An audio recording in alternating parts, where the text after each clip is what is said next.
broadcasting quite yet. We are broadcasting. Hello, everybody, and welcome to the Legislative Task Force meeting. We are getting a little bit of a late start. We were supposed to start at 10 a.m. However, we had Assemblywoman Gina Salitti was joining us this morning, and it appears that there is a scheduling issue. Perhaps she's in a committee meeting. However, before we started this webinar, we also discussed the fact that next week on the 18th, we have a meeting scheduled with Senator Kaplan. So we thought maybe we would combine the two meetings together. Diane Livingston is in the process of trying to set up that meeting right now. What I wanted to do is basically, somebody's joining us. You're not Gina. I know what Gina looks like. You're mute. We can't hear you. Dina, that's Dina, right? Yep, I'm changing my name. I'm Adina. She's coming. Okay. Hi, Gina. You're muted. You're muted. I'm sorry, guys. Oh, it's a good thing you all love me. We do. I'm really sorry. I literally, I told the people I was on, I was like, oh my God, I gotta get off. I love you guys. Bye. So they were thankfully very understanding. So Gina, thank you for joining us even last minute, but here's our dilemma. We have two of our administrators who would be Dr. Hines and Ms. Callahan, who's our business administrator, who need to get on a call at 10:30. That's okay. So here's a suggestion that we were thinking of while we were waiting for you. How about, can you join us? We are meeting with Anna Kaplan next week. Can you join us next week? And I don't know if you have your schedule in front of you at 10:30. And so we can really spend some time just with you at 10:30. And then we would meet with Anna at 11, or with you and Anna at 11, but to talk about Port Washington per se. Which day? Yeah, so I have up until like noon today, because I had booked out so much time with you guys that I'm, so I have all of this morning. So if you guys, I know Dr. Hines and others may have to leave, but if anybody, if they want to do kind of like an introduction and then some of you guys sort of take it away afterwards, Mary, we can do that. Mary, can you do the 10-minute tutorial? Yes. Okay. So yes. Okay. No problem. Julie, do your magic. What I wanted to do, first of all, is while Julie's doing all her magic, if everybody could just unmute and just go around the room, and I'll start. And then I guess for what you see on your screen, or I guess I'll ask you, we introducing ourselves. I'm Emily Bays, obviously, and I head this legislative task force on behalf of the Board of Education. Julie, you're muted. Emily, I think you muted everyone from the back. Sorry. Julie Epstein. I'm also a Board of Education trustee and a parent in the Port Washington School District. Go ahead, Diane. Diane Venezia, Livingston, and I've been on this task force for a few years, and you know who I am because I'm the one that put the meeting together, Gina. I'm sorry, Diane. So you're Adina. Adina, yes. You're Gina's assistant, right? I'm her chief of staff. I'm sorry. Okay. Larry? Larry Greenstein. We know each other, but yeah, Board of Ed since before all of you were born. Okay. And then Pam? I'm Pam Ohlendorf. I'm a parent in the district. Hi, Pam. Who am I missing? Ron? Second draw. Sure. Yeah, now I got unmuted. That's the only. Yeah, I'm Ron Rochester. I just community advocate, do all around work. Yeah. Yeah. So if you have a case that's you me. and they say there's a second draw on this bar. Thank you. And then our two administrators. I don't know if I missed anybody. Ms. Callahan. Oh, Nora. I'm sorry, guys. I can't see anybody on the screen. That's the problem. So, Nora. Oh, there we go. Right. Hi, I'm Nora Johnson. I'm the board president. Nice to meet both of you. Hi, Nora. I'll jump in. Deborah Brooks, Gina, we know each other. I'm also on the board. Yeah. And then I'll jump in as well. Michelle Duran, I'm another parent in the district. Very nice to meet you, Michelle. Who have I forgotten? Well, I am Mary Callahan, the Assistant Superintendent for Business. Nice to see everybody this morning. Hi, everybody. Nice to see everyone. Michael Hines, Superintendent of Schools. Thank you for being here. Thank you. Man, Dr. Hines, you really started at some time, didn't you? Sorry about that. I think Adrian has to introduce herself also. Oh, yeah. I can't see I can't see everybody, so I didn't want to step on any toes. Hi, Gina. Hi. I'm Adrienne Kane. I'm one of the co-presidents of the Parents Council and also a parent in the Port District. Nice to see you. Thank you, everyone. Okay, now Julie, share screen.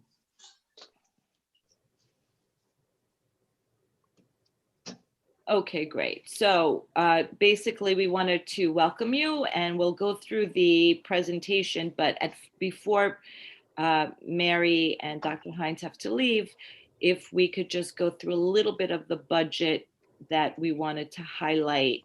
Yes, please. For this year, what 21-22 looks like so far. So Mary, I'm going to turn it to you. This is your slide, Mary, and you understand it, so I'm going to turn it to you. Okay, Mary, just so you know, because you didn't see this in advance, we also have this document. So I don't know if it's easier. Would you rather start here or at the other? Well, I think this, for the major purpose of your meeting, this state aid page is more helpful to Gina to understand the difference between the formulas in the past and going forward if the governor's proposal is adopted by the legislature. Perfect. So stay on Basically, foundation aid formula has not changed in a very long time. We all talk about foundation aid, that nobody's getting enough money.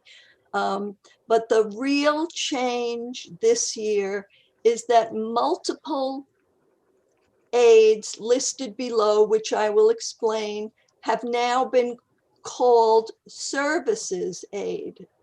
And that is because, we'll start at the bottom, BOCES aid, which Port Washington uses a great deal, computer hardware, library, computer software, textbook aid. All of those are items that our school district maximizes every year.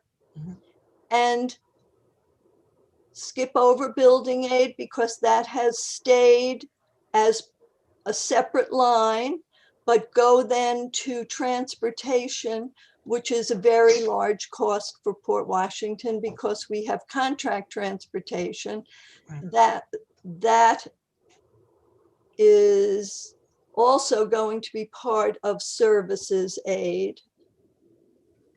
So when we did the analysis of services aid for next year versus what we had anticipated in our current budget by delineating everything, we actually did fine for next year. But the concern is that these are what are called expenditure-driven aids. And as our expenses go up, we have a fear that our services aid will be very much like foundation aid in that it will be frozen while our expenses continue to go up and up and up. The one area that has not been put into service. I'm going to interrupt for a second just for clarity.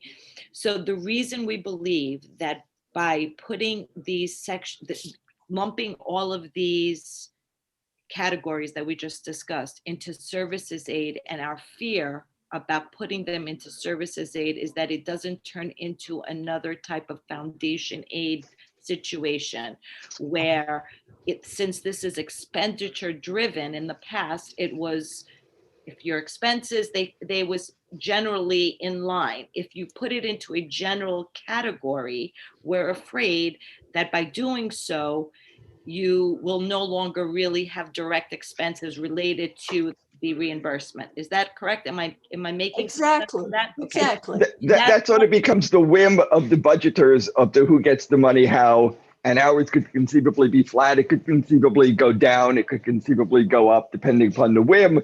Whereas now we know that we're getting X percentage of our transportation aid back, things like that. So it makes it a lot easier to budget. It'd be very hard to budget in the future, not knowing what that number is going to be. Okay, so Gina, that again, we know that this is your first time at the rodeo. So we're just trying to give you as much information and background as possible to try to, understand the process. Okay, sorry, Mary, continue. No, that's okay. Items such as textbooks and computer software, library aids, those are all set at a dollar amount per student based on your enrollment. So of course, if you keep those as separate aids, the governor can always change the allotment per student, but we can still calculate what we anticipate. If our enrollment goes down, then maybe we won't be so lucky. If we get $55 per student for textbooks,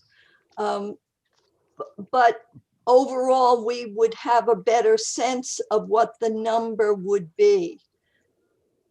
The public excess cost aid and the private excess cost aid, those are both numbers related to special education. They are not incorporated into the services aid, fortunately, so that we can see what we're going to get. That's based on a formula as well, where the district has a responsibility for X number of dollars if we place a student in a particular school. And then after we pass a threshold, then we get a portion of aid back in the future. And then down towards the bottom, you will see that our subtotal came to $10,985,000. The governor listed this local adjustment due to the pandemic as a deduct, and then gave us back an equal amount from the federal dollars that he is anticipating. It makes me nervous to anticipate $1 million that I may not get for the school district, but that's the situation we're all in. And this is the area where other districts seem to be having greater issues than Port Washington, because fortunately for us, the supplemental stimulus is equal to the funding adjustment made by the governor. In some cases, the supplemental stimulus is not an equal number. It is far below what the governor has taken out. And that's why you are seeing those 50 school districts, generally speaking, as I understand it from my colleagues in our meetings, that's where the issue seems to be coming in. So while I'm very uncomfortable budgeting an amount that is not somewhat guaranteed, I realize that in many years, whatever has been the governor's executive proposal is exactly what has been adopted by the legislature. The other thing I also want to point out in this chart as well is that there is foundation aid, and the foundation aid, as you can see, is a large portion of our aid, and foundation aid is the aid that we receive as a school district that is basically goes to programming, right? It is something that we have the discretion to use for all our programming in our school district. Now, if you look back and if you look at 1920, we had to 2021, we did have a nice increase in our foundation aid. We have zero increase in our foundation aid in this new proposed budget. And it is really in foundation aid that we need an increase because due to this pandemic, we have put in a lot of extra spending in our curriculum efforts, even specifically in our one-to-one efforts of technology, and we need to be able to have the funds. Flexibility, yeah. Flexibility. And I don't know, Dr. Hines, I think you want to add something. I do, real quick, and my apologies in advance for us leaving. Don't apologize. So It's on our end. No. Well, it was a pleasure seeing both of you. The reality for this year, which will impact next year, is that we've almost spent $3 million over our budget this year already for COVID-related expenses. That was going to be my next question to you. Yeah. Chair. Okay. So, and that has really, I mean, I know it's impacted every school district. I am proud to say this school district, our school district, has gone above and beyond to make sure that our students and staff are as safe as can be.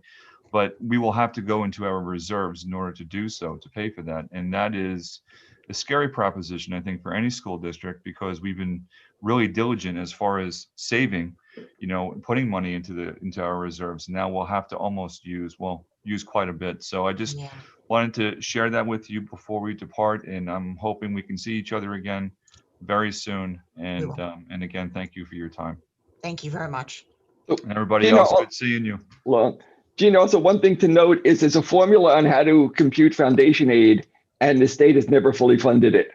Right. So there's a formula, and then it's like, okay, we're not going to do that. We're just going to pick a number out of the air and do that. And something on the services aid, for the past 3 years, the governor has tried to consolidate these into services aid, and for the past 3 years, the legislature has stopped them. It seems that it might just be one of the negotiation items. Well, I won't consolidate service aid if you give me something. But every year he makes that push, and every year there's a big pushback. So we want you to understand why there's the pushback and what it is. It looks very innocuous when it gets explained until you actually dig deeper into it, like Mary explained, why it can be dangerous for all schools. Right. If I could just jump in before I jump off, is there any one quick question anyone would like me to make sure that I respond to before I go? More importantly for Gina, does she have any questions? I think in your explanation, if there was anything you need more, we're all staying on, Gina. We'll talk. Well, I mean, I wanted to let you guys know, and so you can hear this, Mary, too. I'm sure you guys are hearing rumors about the federal stimulus coming. I was on a conference yesterday with my colleagues, and the speaker had literally gotten off the phone with Senator Schumer pretty soon before our meeting. And if it all works out, and this is so many ifs, and I don't want to put all the eggs in one basket, but I literally was in the car heading back from Albany last night, and I was actually getting a little emotional, because like New York was just, you guys know, we were hit just so hard, and so many people we know died, and horrible thing. And the amount of money that New York could potentially get if all the stars are aligned is significant. It's more than we could, more than we asked for. Definitely we need every dollar of it. But there are many billions that are going to be earmarked for K through 12 schools. I am praying that the powers that be, and obviously I got a pretty big mouth, and I plan on putting my 2 cents in, that obviously it seems that the $3 million number that Dr. Hines mentioned seems to be pretty standard amount across the board. Some of the other school districts that I've spoken with, they use that number as well. In my district, obviously, I can't speak for elsewhere. And the amount of money that you guys, and not everybody has, the good sound fiscal practices that Port Washington had, and they don't have that reserve fund that they had to use. So I don't honestly know how they came up with, some of this money. So, I'm going to fight, obviously, to get, as much as I can back to you guys. Out of all the, the districts in my district, Port Washington seemed to have fared better than some of the others this year. Doesn't matter. I am putting my budget letter today to the Speaker's office, basically to counter the executive budget. And I'm asking, obviously, for more money for all of the schools in my district, because they're hurting and they need it and they need the help. So I just wanted to put that out there. Mary, yeah. We appreciate that. Just a little history. Long Island, Nassau and Suffolk County have, I believe, 22% of the students in New York State, and yet there is a cap in place where Long Island gets 17% of the funding. Oh, yeah. So we get less than the average funding, and that does not take into account any regional differences. And I believe it's 30% of the districts in Nassau County have a median income under the poverty line. It's 50% in Suffolk County. So Long Island is not the Hamptons. It's not this place that you helicopter over to go to big fundraisers and that we're all really rich. And so I think that there's sort of a misunderstanding in Albany of the diversity on Long Island and the tax burden on Long Island, and and all of that. So just as an area where disproportionately hurt on that, the governor has been going around telling the federal government that New York is a net donor state and that we deserve our fair share. That's the same argument Long Island has been making to the governor for decades. We're a donor district, we're a donor area, and we deserve our fair share. And it's never quite worked when we've told it to him, but yet he seems to be now stealing our concept and trying to push it elsewhere. So maybe now he'll be a little bit more receptive to it. So Gina, I just also want to give you some background. And I know as a community member of Port Washington, you may have been aware back, I believe in 2017, I think that's the year the Legislative Task Force created in Port Washington a campaign of getting our fair share of funding. And it really was geared towards the foundation aid formula and how Port Washington hasn't received its fair share. I believe last year, pre-pandemic, there was another campaign that was started actually by the legislature in Albany that we joined in. And it was regarding changing the foundation aid formula and trying to update it. Of course, then we had started a campaign educating our community about that as well. And then pandemic hit and the kind of world stopped in that. And it was, I think it was Shelley Mayer who really was heading the efforts on that campaign. Also, this year, we just created another campaign that we were going to be sharing with you today, which was explaining Port Washington's, and it's what Dr. Hines and the questions that you asked before about how much money have we put together, put towards the pandemic spending and what Port Washington looks like.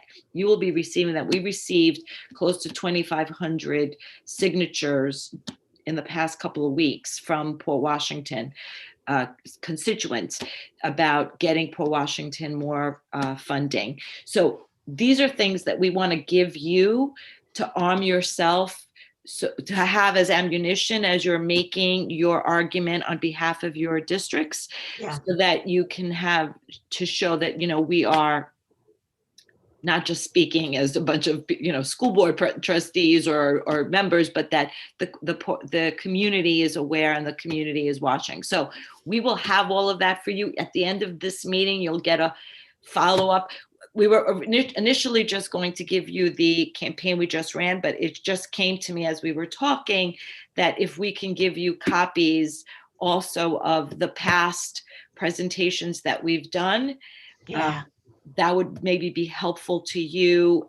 Now, clearly, if you want to sit down with myself and Larry or anybody specifically and Larry would be great too, but we can go through what we did in 2017, but it really explains nothing. And what's interesting is from 2017 till today, there hasn't really been much of a change in Port Washington's demographics. And I am sure you know them, but I know Julie has a screen that she's going to share.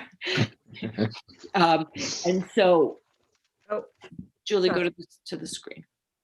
Right. So Port Washington serves approximately 5,300 students, right, with And one of the things that Port Washington is very proud of, and most people, if you ask them, going back to even when we did the research in 2017, why did you move to Port Washington?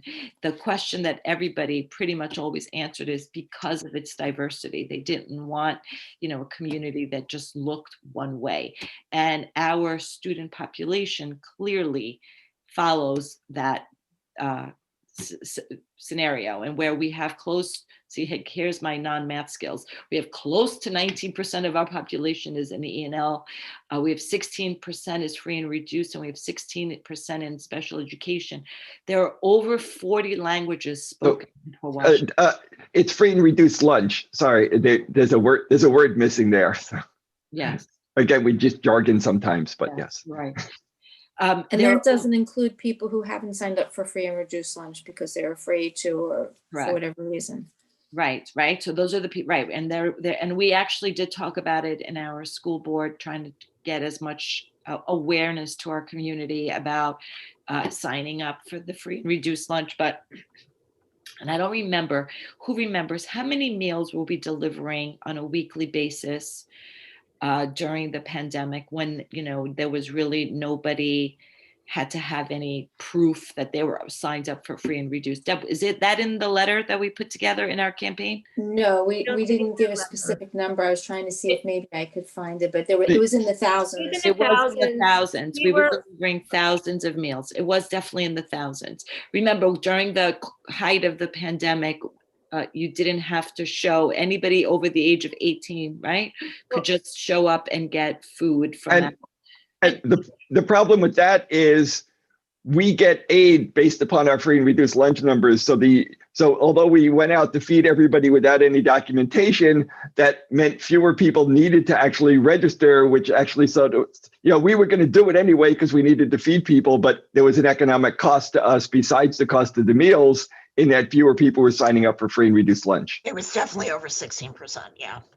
I also want to highlight that this year, these are the numbers for this year of those that have signed up. But as you know, there is a bill in place where lunches are free for students for the remainder of the year, right? Throughout this year and the remainder of the year through the Department of Agriculture. So while this number says 16% right now, and as we've highlighted from the COVID time period when the pandemic was at its height, we really don't have accurate documentation because people have been able to take advantage of it without having to go through the formal sign-up process.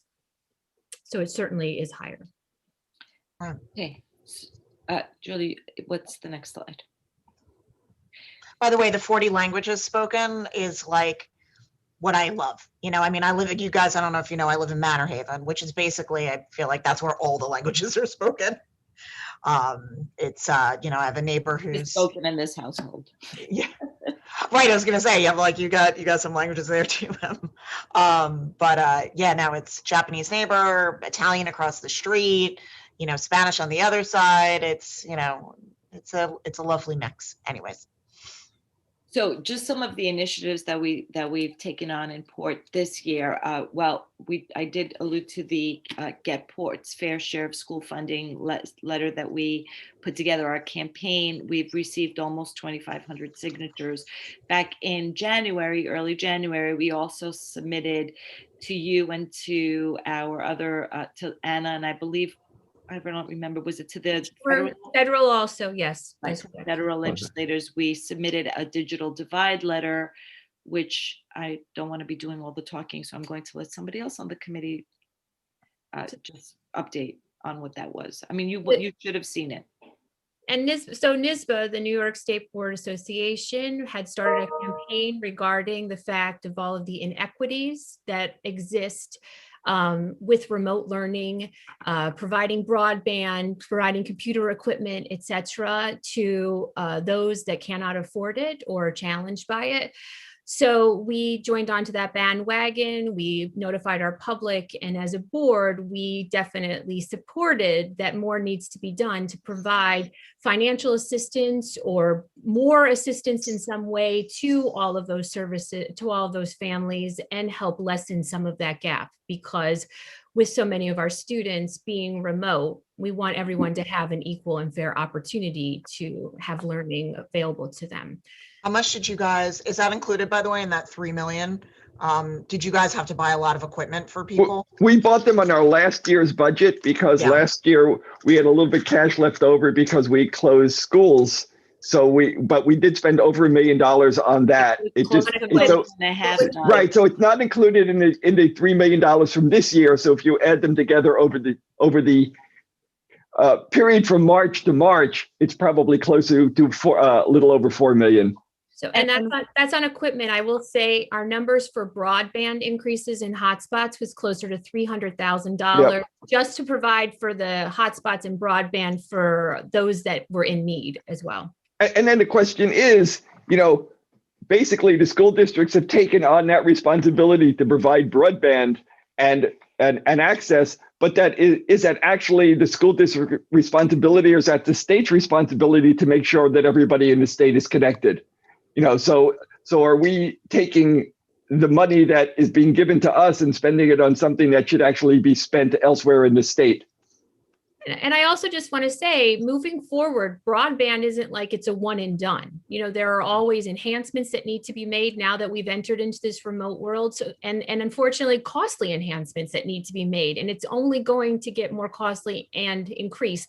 I do happen to know that, and I'm sure you've heard, I know it's on the governor's forecast, he really is looking at it, and they're looking at spectrum and the discounted rate of providing, for optimum services. Have you heard about this? They were proposing that it would be like $15 per household if you didn't have any Wi-Fi. Spectrum at the beginning of all of this also offered reduced rates. But what we found, and what was very challenging, is that it was very difficult and cumbersome for our families to access that discounted rate for multiple reasons. Spectrum was denying them access because there was already an Optimum account in the household, so they couldn't, or past account, so they couldn't do it. You had to have a social security number, which unfortunately some of our families do not.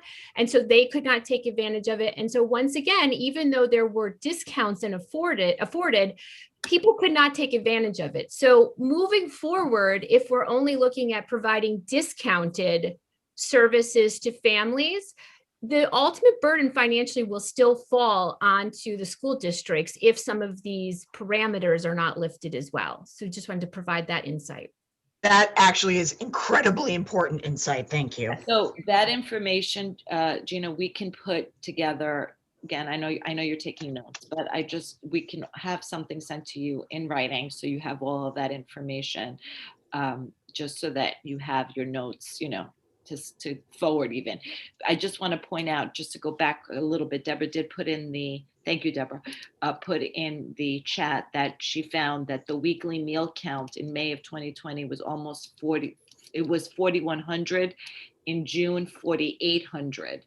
So back at, so we were delivering, and then it did go down during the summer to 2,700 in August. But again, we were delivering a lot of meals that were rightfully needed. Nobody was, saying. How did you guys do that? Was there a lot of, there was pickup, it was a combination? There were buses in a couple of places in town twice a week, and people could go pick up their meals and bring them home. So the requisite number of meals to get them to the next time the bus was there. I see. So there were also busing costs associated with that are not reimbursable because they weren't busing students. For us it wasn't a lot. For some other districts it was extremely significant. But that's a whole nother wrinkle in transportation.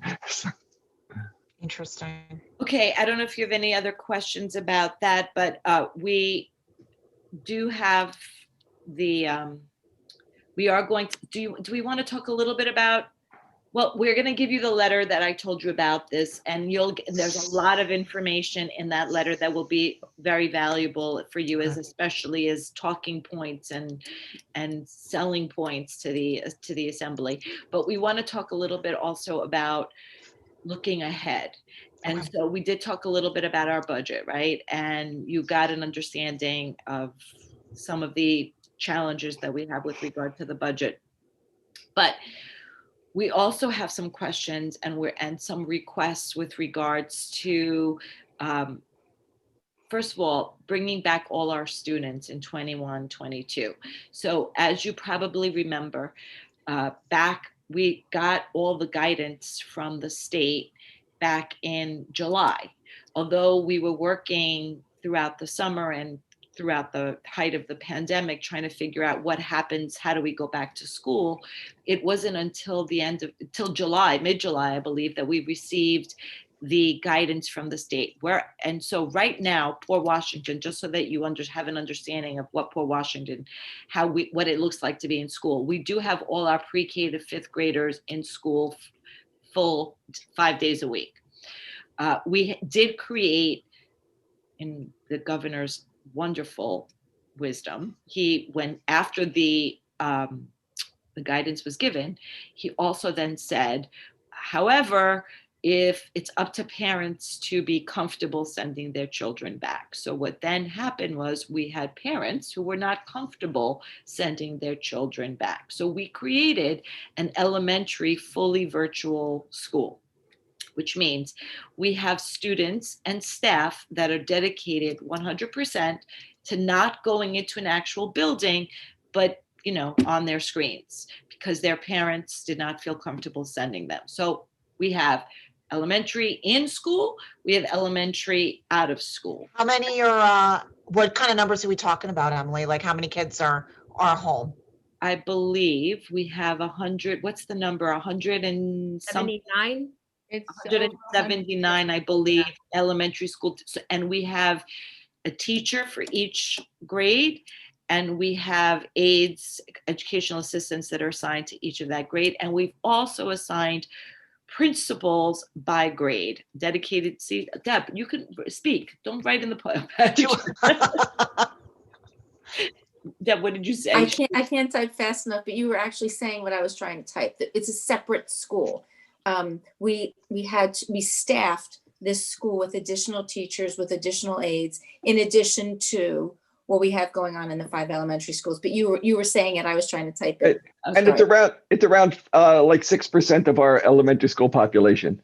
And we're giving stipends also to principals to be principals to the elementary schools, in addition, the virtual elementary schools, in addition to their regular salaries and their regular responsibilities in the brick and mortar. Right. So we had to add staff for the school.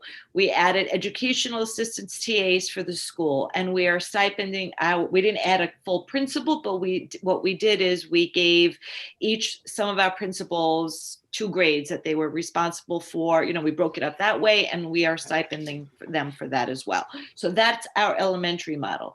Our middle school and high school are in a hybrid mode. Our middle school students are in 2 days a week, and they are remote 3 days a week. And our high school students, 50% are in every other day. So we've split them up, basically A days, B days, or blue and white teams, we call them. So So we got that information in end of July.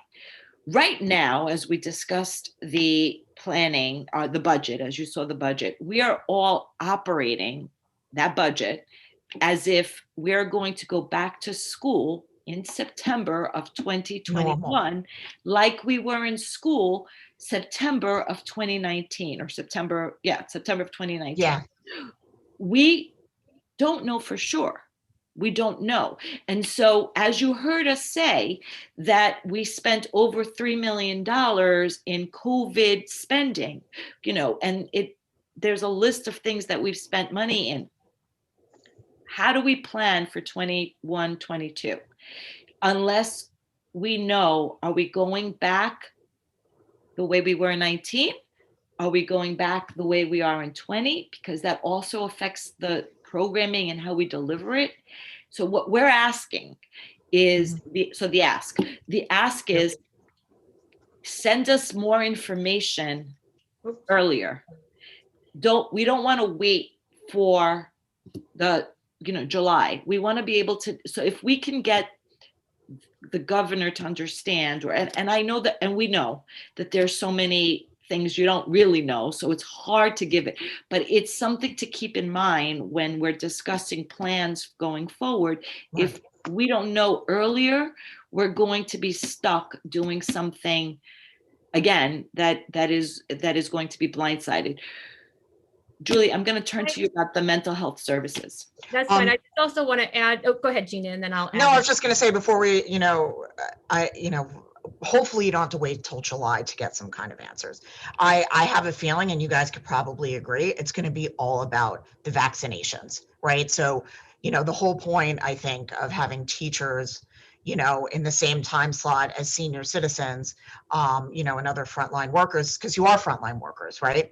And in order for our economy to move forward, our schools have to be fully opened. To really get back, our schools have to be open. I think that, as the vaccinations are ramping up, as our teachers are getting vaccinated more and more, I am hopeful that we can see a much more normal fall school year. At the same time, though, it's, you guys have seen, I'm learning a lot more about this governor since I've come into office. There's two different kinds, there's the one that you see on TV, and then there is the governing of the governor. And those are very two different things. It's pretty. So here's a scenario that we were actually, we addressed, what we heard about yesterday. Yeah. So you talk about the vaccine and you talk about, teachers getting vaccinated, and there is a good portion of our teachers who are in the process, or all our teachers are trying to get vaccinated. Some have more access than others. It's hard. Everybody's working towards that goal. Yeah. Here's the problem. Mm-hmm. Yesterday, we had to close our high school because we had some staff members that tested positive, asymptomatic, by the way, testing positive, but tested positive. And those staff members had contact with other staff members in the school, and in an abundance of caution, based on the quarantine rules, we had to have staff quarantine. When you have staff quarantining, that then also affects the students. So basically, we had to close the high school for the remaining of the week. And we're going remote, not closing. That's the good thing about this pandemic, is that you have a second way of teaching. However, we're vaccinating. So what happens when teachers are all vaccinated, but the children are not vaccinated? And so the children are then testing positive. And so we have to quarantine a class. What was the point of the teacher getting vaccinated? That's a question that has been put out there. Now, I know the CDC put out some sort of recommendation yesterday that if you've been vaccinated with your second dose, fully vaccinated with your second dose, you do not have to quarantine. However, Julie pointed out to me this morning when we were talking about this article that only lasts for 3 months. On the 4th month, you have to quarantine. So, which, by the way, the teachers are all doing it now. So 3 months is going to be the summertime. Right. They go September. So we don't know. The 3-month thing is there because that's as long as the vaccine has been around. They don't know how long the immunity will last, and that number could potentially be extended as the science develops. It literally makes you want to pull your hair out. Emily, can I give you an upshot to the teacher not having to quarantine? Yeah. So in high school, when a teacher has to quarantine, and then all of those teachers' classes would not have the teacher. But if there's a kid who's positive and the kid is exposed as the rest of the class, just that class has to quarantine, right? As opposed to now that you wouldn't have the staffing issue because now that teacher wouldn't have to quarantine. So the rest of the classes, despite the close contact class, stays in class. Right. Do you have that? That's great, provided they go past the 3-month rule, right? So I 100%. But if they go past the 3-month rule, then we're good. As Larry said, the data may change and it's so early. But I think the whole point of this discussion is that the data is that everything is early, and yet we are planning as a school district for September. Months in advance. Right. Right. And we explained our budgetary issues and what we've spent, and you'll get all this documentation and what we've spent in our COVID pandemic spending, but we still don't know what we have. We really don't know how we're going to open in September. And so that's one of the concerns we wanted to share with you. And I know you understand it and I know you share it, but you know, we figure as a legislative task force, the more information we can give you, the more power we give you, the more strength, you know, we get. We also, I'm going back to mental health, Julie, and I think that's the last. Before you go back to mental health, I just wanted to add, you brought up the teachers being vaccinated, and Emily, you know, said it's great that the teachers are vaccinated. We have a large constituency of parents that are very concerned still about their students. And although, you know, the transmission between students is not as high, it still does exist, right? So there's that. So even when planning for the future, even though the teachers have been vaccinated, the school district still assumes a large financial responsibility in spacing those students out, finding building locations. And even if the spacing, social distancing is lessened from 6 feet to 3 feet, are you now buying additional, you know, barriers to provide this? Do you have to increase your masks that you're providing to everyone? How are you providing lunch to people now that are 3 feet apart and they can't be 3 feet apart with their masks removed for more than 15 minutes? So even though the vaccine has provided itself a wonderful and a starting point, having some of these questions about how an actual school day is going to look and feel and what guidance is going to be provided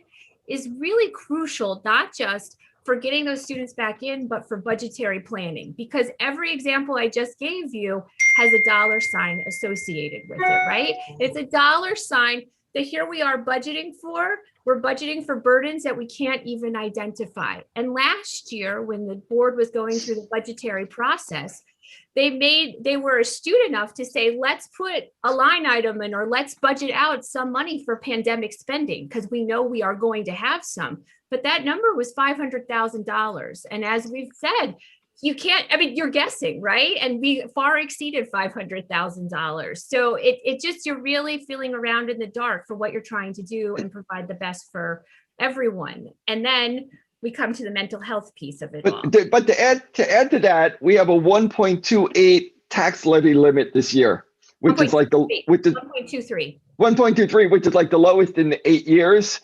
And there's a big push from NYSBA and lots of school districts to say that at least for this year, that should be 2%, because again, we're getting 2%. Yeah. You know, our costs are 80% of our budget is salaries, and those are contractual costs that have contractual increases built in. So at 1.23, we're barely keeping pace. And one of the things the pandemic has done, and I know it's you know, it's probably a first world problem, but we had a lot of initiatives on the books that we wanted to move forward with. We wanted to move forward with some special ed initiatives. We wanted to move forward strongly with mental health. We wanted to move strongly with these things.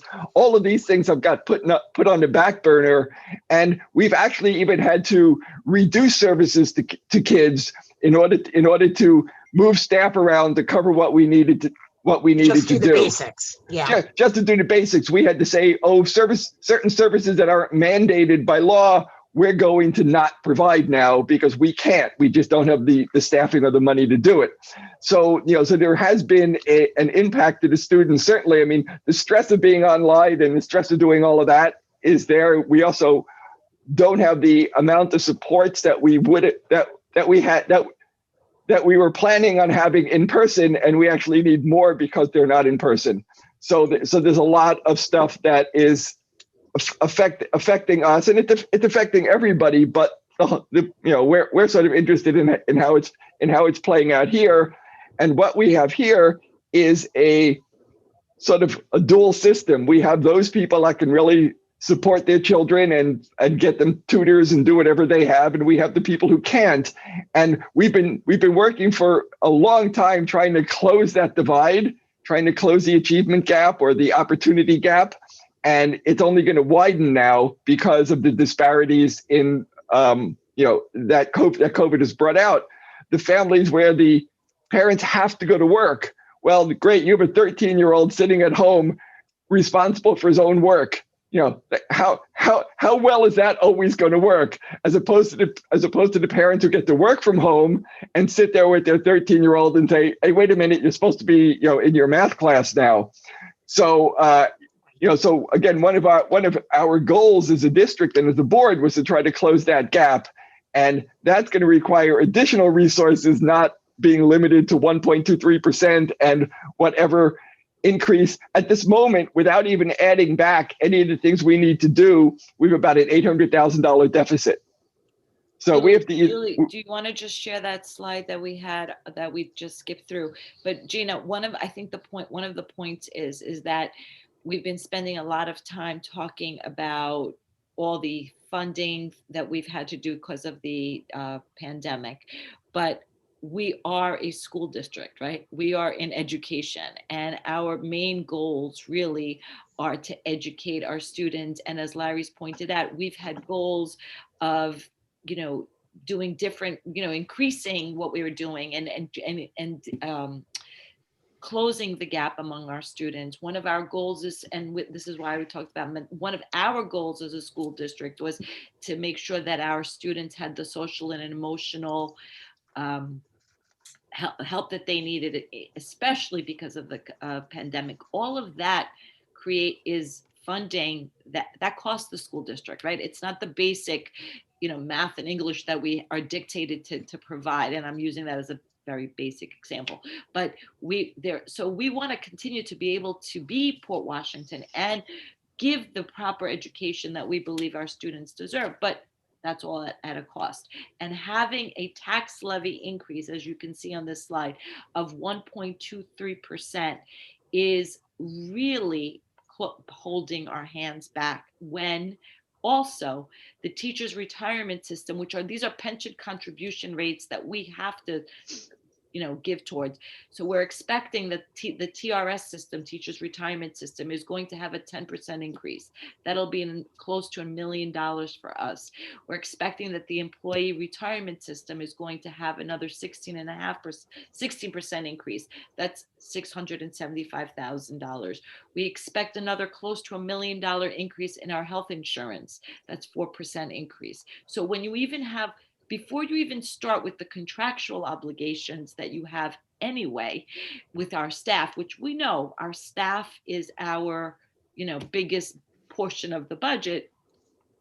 See, Deb likes to just add a little comments to why I'm going to add our biggest son of the instructional component. We still are stuck in a very strange predicament. So if anything, this year, and I think what Larry was trying to allude to, if anything, this year would be the year to eliminate this formula on the tax cap, which, by the way, goes back to our 2017 campaign, which you will have. But this would be the year to eliminate this formula. And if you really wanted to, to give school districts the ability to judge their constituents, their community, in Port Washington back in, and an example of how we can judge our community. We did not go to the tax cap last year. We, as a school board, and there was some dissent on the school board. We all didn't, think we should be on this, but collectively, we all agreed that our community was suffering, and we went below the tax cap. We did the minimal, we stayed way below the tax cap last year.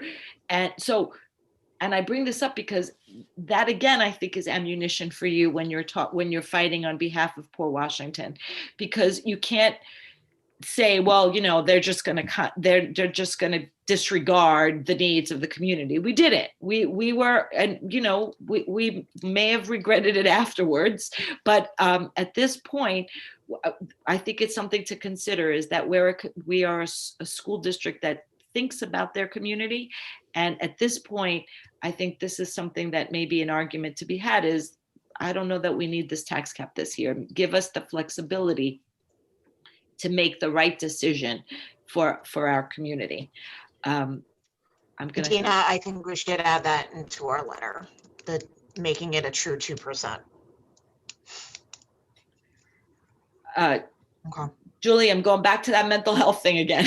No problem. All right, I'll bring that up. Our mental health was just our next, I'm just getting us all set up here, sorry. And I'm letting you take over on that. So as we alluded to already, really, we just have one statement on mental health that we'll share with you here. But, you know, we really try to look at the investment, the growth, and the equity that we can focus on as a school district. And we've talked to you a lot about how we can do some of that. It comes in through programming, it comes in through some of our equity initiatives, inclusion classrooms, etc. But it also comes through mental health. And I think Emily had alluded to it by saying that during the pandemic and in trying to bring everyone back into school 5 days a week or whatever we're able to do based on the guidance, there are definitely some mental health issues that our students and our staff have experienced throughout this. Trauma is a huge issue. I can just allude to the fact that I have a child who goes to school 2 days a week in person and 3 days is sitting at home. And to go back even to the routine, right, of going to school every day is going to be an adjustment for everyone. And what is that going to look like? And we may not even have the ideas or even know what we're dealing with. But unfortunately, mental health and any of those services, they need financial support now more than ever. And I think it only helps to build and grow our future, as well as, you know, to provide it not just for students, but for staff, to make them stronger and help them, you know, trudge forward with everything that they've experienced and whatnot. So this has to be a top priority. For budgetary purposes. It involves providing support staff, programming, assessments, things of that nature. And we can't do it without the support of financial support and our government, or even helping us be creative about it as far as, you know, community initiatives, partnering with other community organizations that provide these services and, you know, workshopping with them for some of them. So that's basically where we are in mental health. I think it speaks to Julie, isn't there a campaign by NYSBA? There's a campaign by NYSBA, but also, sorry, Shelley Mayer has been a strong proponent of mental health services since 2019. She again is running a campaign, and I think there's a bill on the floor right now to also continue to support mental health and support services as we re-enter into the school year for next year as well. So Julie, just go to our last slide. Okay. Oh, don't allow. Sorry. So basically, I just want to recap not the thank you. This one, sorry. So I don't know how I turned on subtitles. There we go. Okay, thank you. So really the recap for us and the action items or the asks that we're asking for is clearly more state aid for our schools, financial support for mental health and support services, and also very important for us are answers on what will 2021-2022 school year look like. Yep. We will again send you all the supporting documents based on our conversations. And I know, Adina, you said to send it. I saw we have your email, so we'll send it to you. Please. But that's really basically that's all we have. If you have questions for us, I mean, if anybody else on the committee wants to add anything, feel free. Thank you for staying extra to the committee as well, because we made it work. So thank you. I'm glad you were able to join at 10:30, 10:20, whatnot, but we were able to make it work. Does anybody have anything else to add? The other thing I would want to add is last year, because everybody got an absentee ballot, there was that added expense. There are a lot of things that we forget about, but they add up. I mean, every penny. And so this year, will we have that again? And I know Dan Fuller was on an ISPA webinar and from the governor's office, and he doesn't know yet, but it would be nice to know if we have to dig into our pockets again to find that money when we're scrambling to find money in general. So I'm sure that was a big expense. But anything you can do. That's also a great point as far as getting some clarity ahead of time. So our school budget vote is scheduled for May 18th. If we are going to be doing we are all assuming and guessing that we're going to be doing in-person voting. We're all assuming that there's a question mark on, we have 3 board members that will be up for re-election this year. So effectively, we have 3 positions for the school board trustees. Are they getting petitions the way we've always, I know there's the way, there's a discussion of whether they're digital or not, but there's a lot Your of. new bill. Right.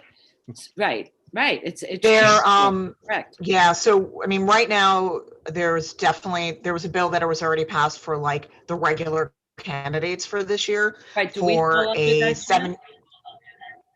yeah, it was significant reduction, about by 70%. So you have to get 30% of what you were required to get. So if you had to get 100 signatures, you got to get 30. So would we fall under that? Like, I read what you put up, but with school board That trustees. was separate. Yeah, the thing that I did was very like political county committee kind of thing. Let me double check if the reduction in signatures included schools. And library. And Or- libraries. Or even if the bill didn't include it, it could be the executive then decision to model that for schools, because we come under SED regulations as far as our well, in most years. Last year the governor took it over, but it used to be under SED auspices. When one of those, when do the petitions start for you guys? March. Do you know the day? Like the middle of March? I mean, they're due. When do they do? I think they're due at They're the due by the beginning first of week April? The first Yeah. week in April. Yeah. So basically the same time as the Yeah. other designating petitions. All right, so whatever we got to do it now. Okay. Larry, you should know you're running for re-election. I haven't gotten my petition yet, so I know they're not out yet. But They are out, Larry. They are out. You can pick up your petition. see, but generally what happens is Mary sends them to the incumbents, so she hasn't sent me one. But Who's running this year? Just out of curiosity. You got Larry. Larry, Nora, I'm running. and Beth Weisberg.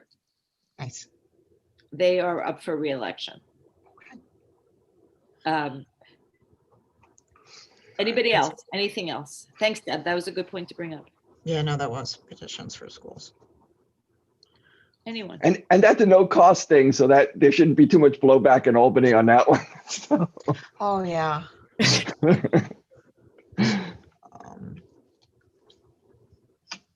Okay. Yeah, I'm just gonna make sure that bill, like, if it doesn't include schools, it may. I don't know that if Emily is going to go with this, but one of the things that we always talk about, and we really appreciate that you've taken the time, Gina, to, meet with us and kind of listen to all of this. I know it's a lot to take in, but, as Port Washington, we really want to be seen as partners with you and really want to work with you, not just asking, but what can we do to help you, help us, and help your other constituencies to, push some of these initiatives forward or whatever else you're working on. So I hope it's not a one-way street at Port Washington. Right. We really do want to work with you and build a nice partnership, moving forward. So we appreciate it, and we thank you so much for taking all of this time. I mean, you guys know I live here. I love it here. My husband grew up here. I'm newer, but it's going to be my home forever. I don't plan on leaving. So I want you guys to succeed. I want you to do well. And I plan on being here for a while, obviously, as long as the voters will have me. So, what do they say? It's the beginning of a beautiful friendship. Yes. That's right. And by the way, and I know a lot of you guys already, personally, obviously, just from living here and whatnot. And so, I look forward to getting to know everyone else better too. And, they're the ones that I know are like family, and I'm sure you guys will be like family too. Thank you. Like calling me at all hours of the night and, texting me at 11 o'clock, Diane, Man, it's all good. Thank you. This was great, guys. Again, my apologies for being late, but, wasn't terrible. I'm going to blame Adina. It's totally my fault. I apologize. It got entered on the calendar at the wrong time, which I literally have never, ever, ever done. So I'm gonna go apologize profusely to Gina. You guys are the first. All right. No, Adina, all this means is you just have to get us more money. That's all. That's all. There's no, that's okay. No pressure at all. Literally. It's okay. You'll make up. All right, but Adina's job is to take the blame and Gina's job is to get the credit. I mean, I'm good at that. I'm very good at that. There was something else I wanted to say. Yeah, I know a lot of people look at Port Washington and they say, so wealthy, they're crying for money and it doesn't make any sense. We have, for about 2 years, have been discussing a series of roofs that desperately need to be repaired and how we are going to do that. Where do we put our money? So to the uninitiated, we may look wealthy, and certainly we're wealthier than some other districts, but we're not as wealthy as we look. And I think that it's something really to remember that, there are districts that are struggling more, but if we're going to stay strong educationally, we need to get what we are owed based on our population and our needs. And so it's really important to take that deep dive look into who's paying the taxes, who's responsible for paying the taxes because of the foundation formula issue and the state aid. And also to look at what we haven't been able to do. We struggle every year. Which roof do we repair first? So I've wanted to say that without sounding tacky because we do have more than other districts, but to stay who we are and to stop patching all the cracks with bubble gum, we need more help from the state. So let me just finish 1 second, Larry. Okay. Our 2017 campaign basically talked a lot about that, about the formula and about the use of median versus mean, and that one billionaire living in Port Washington sets our numbers off. We discussed, and it was part of the whole Foundation Aid campaign of changing the formula and how you use the formula. So that is definitely something that you'll see, and it speaks to Deborah's point. And yes, we're not, we're not in very bad shape. We're not saying, but we want to make sure that when we talk about Port Washington, you don't group it into, well, that's just a rich North Shore community, right? Which I know because you're here, this, but we do have things that we've had to give up. The roofs, for instance. If you look at where we are considered in the rankings of needy schools, et cetera, we're considered a wealthy district. And again, because there's a few people who make $500 million a year, and the people on the lowest end of our income in town don't file New York State tax returns, so they're not even included in bringing our mean down, because those numbers come off of the thing, what you put on your New York State return is your school district code. And if you make under a certain amount, you're not required to file. And therefore, those people aren't in the system at all. And our median is vastly different than our mean, more so than a lot of other districts. And, so a lot of districts, the mean and the median are relatively close, but not here because we do have such diversity, which is why we all like it here. And so, but that it's sort of no good deed goes unpunished. we have diversity, and then, it just puts more burden on and if you look at real estate taxes are regressive. The less money you make, the higher percentage of your income goes into real estate taxes. A billionaire does not pay 1,000 times more real estate taxes than somebody who makes $100,000 a year. So, and that's the burden. We're putting a disproportionate amount of burden on the people who can least afford it. And renters actually pay a really high percentage of their rent into real estate taxes because that's considered commercial property and is a higher tax base than residential property, and the landlords pass that along.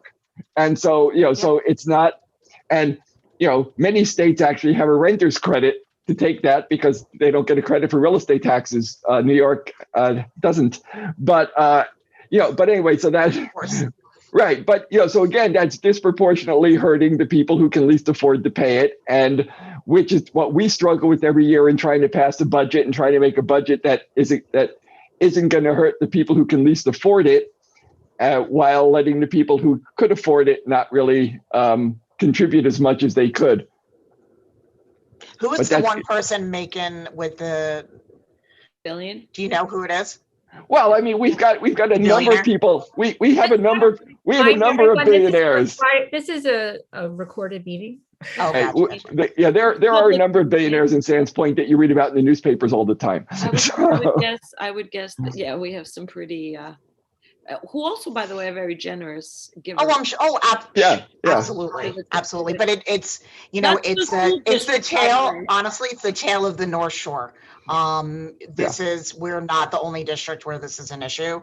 I remember hearing it in Glen Cove. Yep. It's the Gold Coast mansions, right? And then the pockets of poverty, and the Gold Coast mansion folks, dictate what the budgets are. So I get it.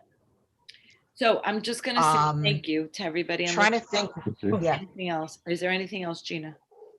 No, this was really great. We are here for you. We will do a follow-up. Like I said, you'll get all the information in a follow-up. And you get whatever time you want.